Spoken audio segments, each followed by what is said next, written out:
රෑ 10න් පස්සේ මැසේජ් කරන්නේ නැත්තම් ඒ කෙල්ල හොඳයි. ඇයි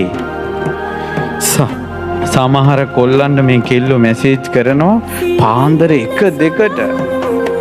ওই ප්‍රශ්න කතා කරගෙන ආපු අයගේ ෆෝන් මම බලලා තියෙනවා. අවසානෙට අනේ කියලා මොකද්ද දන්නේ නැහැ.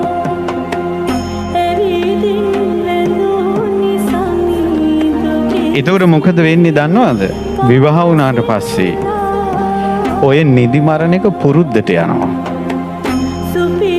කොල්ල වැඩ කළා මහන්සියට ඇවිල්ලා බුදිය ගන්නවා. කෙල්ලට නිින්ද යන්නේ. ෆෝන් එක ඔබ ඉඳලා අන්න වෙන මිනිහලත් එක පැටලෙන තැන.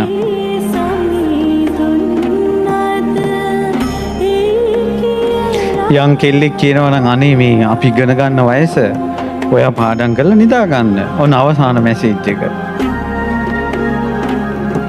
වෙලාවට නිදා ගන්නවා වෙලාවට අවදි වෙනවා කියන එක.